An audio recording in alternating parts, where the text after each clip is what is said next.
há uma palavra profética. Mas por que tem, talvez nosso coração é porque tem tardado, porque não tem acontecido.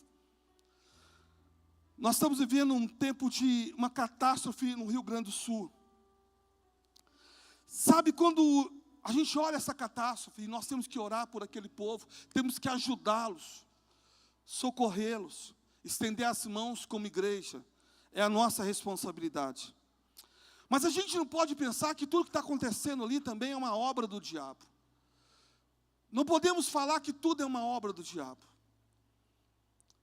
A pastora aqui, inclusive, Cristina Maranhão, ela havia falado, praticamente um ano antes do Covid, ela havia falado sobre um vírus que iria varrer o mundo inteiro. Ela via portas de comércio sendo fechadas. No início, na época, as pessoas riram, como assim o mundo inteiro ser fechado? Depois veio o Covid. A mesma Cristina Maranhão também havia falado de uma facada que iria acontecer num candidato à presidência, sem que ninguém soubesse. A mesma Cristina, agora, recentemente, no início do ano, ela no meio da pregação, o Senhor falava com ela, e ela começou a chorar e dizer, Deus me mostra águas tomando conta, invadindo o Rio Grande do Sul. Isso foi agora, em janeiro.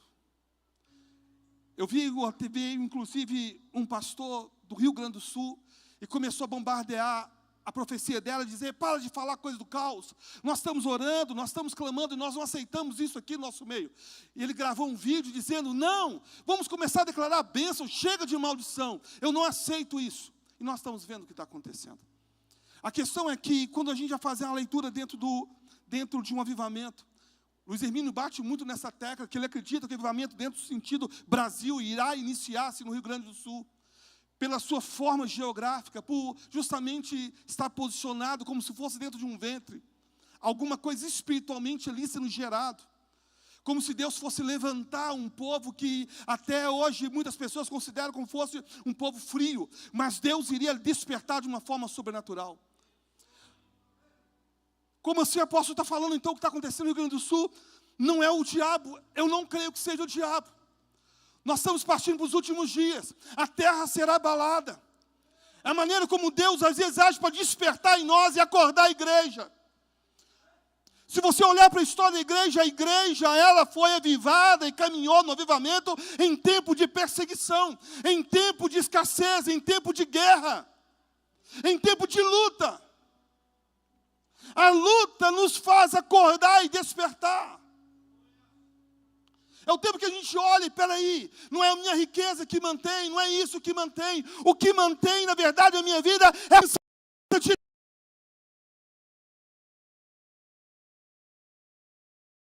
Deus.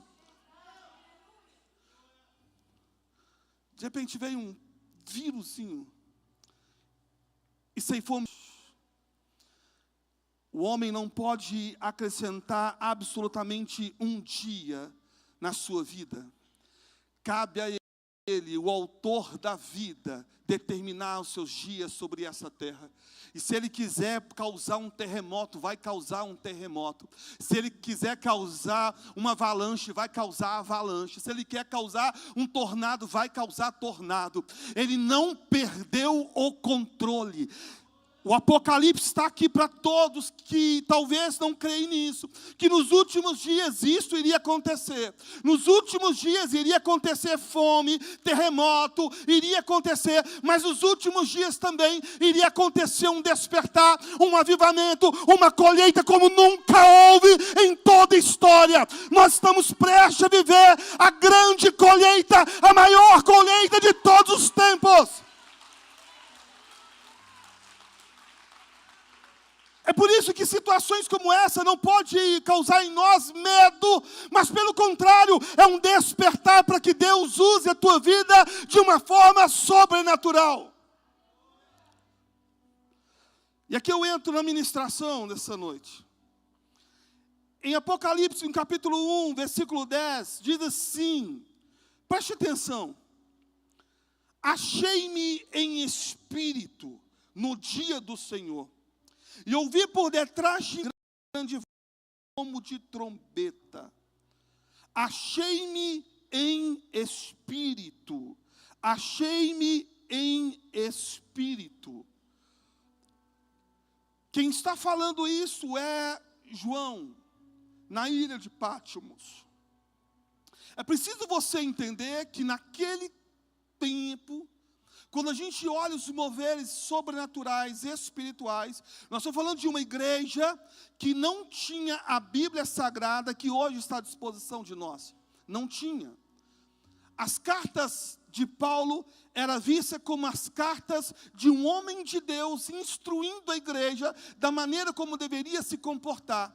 E recebia essa palavra, pois uma vez que era um homem de Deus, a sua direção era a direção da parte do Espírito. Mas não via da maneira como nós enxergamos hoje, como cânon sagrado. Mas então, apóstolo, como que a igreja primitiva, ela caminhava em cima do Velho Testamento? Há uma palavra profética. Mas por que tem, talvez nosso coração é porque tem tardado, porque não tem acontecido? Nós estamos vivendo um tempo de uma catástrofe no Rio Grande do Sul. Sabe quando a gente olha essa catástrofe, e nós temos que orar por aquele povo, temos que ajudá-los, socorrê-los, estender as mãos como igreja, é a nossa responsabilidade. Mas a gente não pode pensar que tudo que está acontecendo ali também é uma obra do diabo. Não podemos falar que tudo é uma obra do diabo. A pastora aqui, inclusive, Cristina Maranhão, ela havia falado, praticamente um ano antes do Covid, ela havia falado sobre um vírus que iria varrer o mundo inteiro. Ela via portas de comércio sendo fechadas. No início, na época, as pessoas riram, como assim o mundo inteiro ser fechado? Depois veio o Covid. A mesma Cristina Maranhão também havia falado de uma facada que iria acontecer num candidato à presidência, sem que ninguém soubesse. A mesma Cristina, agora, recentemente, no início do ano, ela no meio da pregação, o Senhor falava com ela, e ela começou a chorar e dizer, Deus me mostra águas tomando conta, invadindo o Rio Grande do Sul. Isso foi agora, em janeiro. Eu vi a TV, inclusive, um pastor do Rio Grande do Sul, e começou a bombardear a profecia dela, dizer, para de falar coisa do caos, nós estamos orando, nós estamos clamando, e nós não aceitamos isso aqui no nosso meio. E ele gravou um vídeo dizendo, não, vamos começar a declarar a bênção, chega de maldição, eu não aceito isso. E nós estamos vendo o que está acontecendo. A questão é que, quando a gente vai fazer uma leitura dentro de um avivamento, Luiz Hermínio bate muito nessa tecla, que ele acredita que o avivamento dentro do sentido Brasil irá iniciar-se no Rio Grande do Sul, pela sua forma geográfica, por justamente estar posicionado como se fosse dentro de um ventre, alguma coisa espiritualmente ali sendo gerado, como se Deus fosse levantar um povo que até hoje muitas pessoas consideram como fosse um povo frio, mas Deus iria despertar de uma forma sobrenatural. Como assim o apóstolo está falando então o que está acontecendo no Rio Grande do Sul?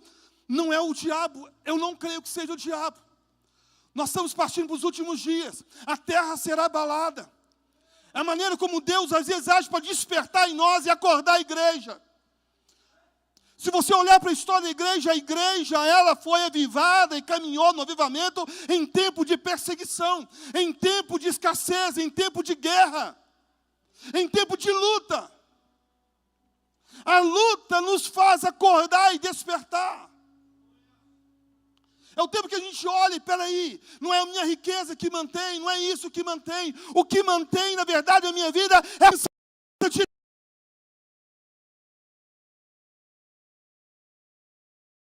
Deus.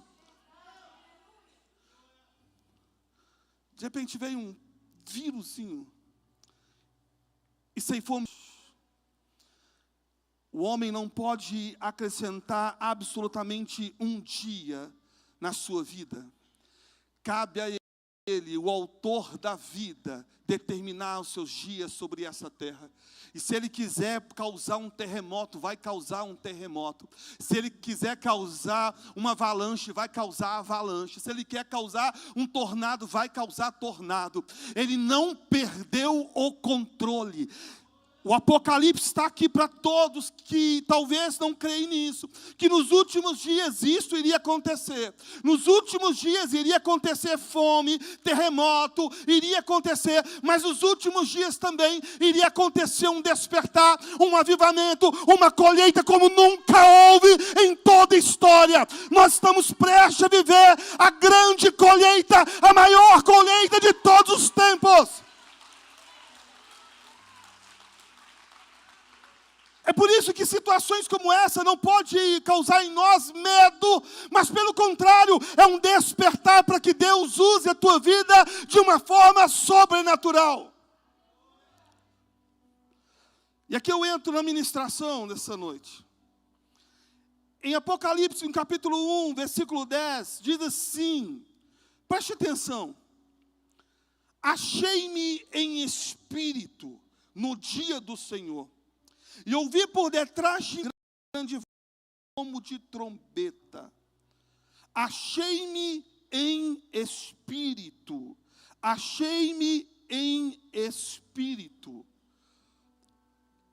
Quem está falando isso é João, na ilha de Patmos. É preciso você entender que naquele tempo, quando a gente olha os moveres sobrenaturais, espirituais, nós estamos falando de uma igreja que não tinha a Bíblia Sagrada que hoje está à disposição de nós. Não tinha. As cartas de Paulo eram vistas como as cartas de um homem de Deus instruindo a igreja da maneira como deveria se comportar. E recebia essa palavra, pois uma vez que era um homem de Deus, a sua direção era a direção da parte do Espírito. Mas não via da maneira como nós enxergamos hoje, como cânon sagrado. Mas então, apóstolo, como que a igreja primitiva ela caminhava em cima do Velho Testamento?